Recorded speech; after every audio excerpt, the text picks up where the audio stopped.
the run-up to the 1992 elections, we want to continue with our focus right now on elections. And lest we forget, I want to take you down memory lane for just a moment. So in the run-up to the 1992 elections, Section 2A was repealed. It paved the way for multipartyism in Kenya. If you recall, KANU and President Moi went on to win that election. The opposition was fragmented. There was claims of rigging the election. So what happened? CSOs and their partners decided that they needed total overhaul of the constitution.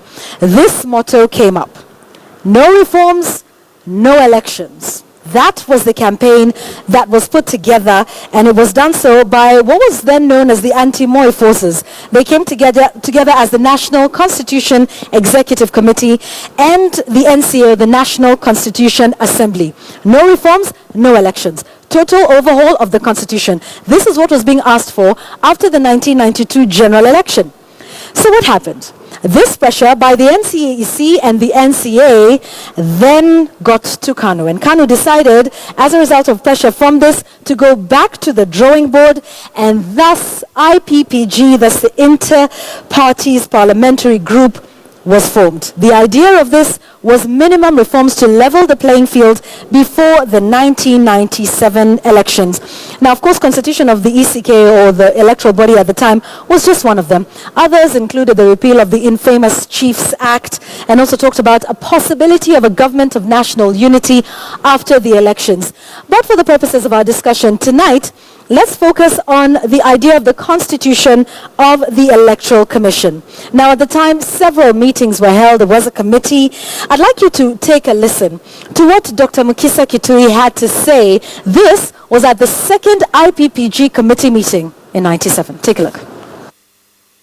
The most important details of discussion about the Electoral Commission should not be in the constitutional amendment, but in the need for a clear structure governing the Electoral Commission, not the haphazard way they are now setting their own regulations, which makes them allow themselves sitting allowances during Christmas holidays and Sundays. Mr. Chairman, I think we may want to propose eventually that the committee to be established to look at the Electoral Code should actually propose regulations governing the Electoral Commission, perhaps an act of parliament which sets out their duties and the officers and the secretariat and what authority they have and what control they have. All right, so those were the deliberations then. Of course, we've come a long way from that. Everything you were saying there has been put into place. In fact, the IPPG then talked about political parties that nominated commissioners based on their parliamentary strength.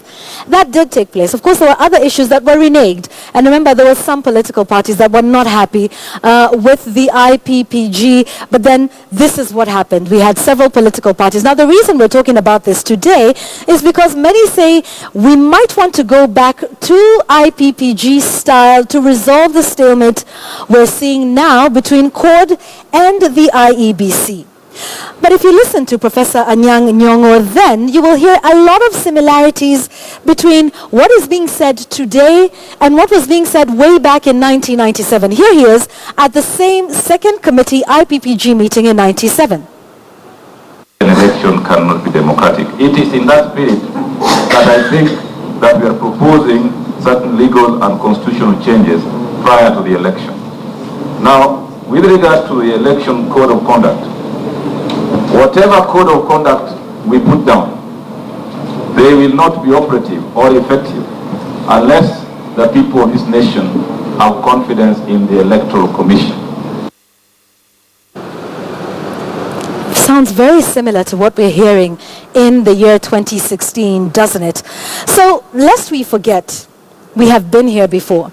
So is history going to repeat itself? Or could history provide solutions to this impasse between CORD and the IEBC? Could IPPG or this type of agreement lessen suspicion ahead of the 2017 poll?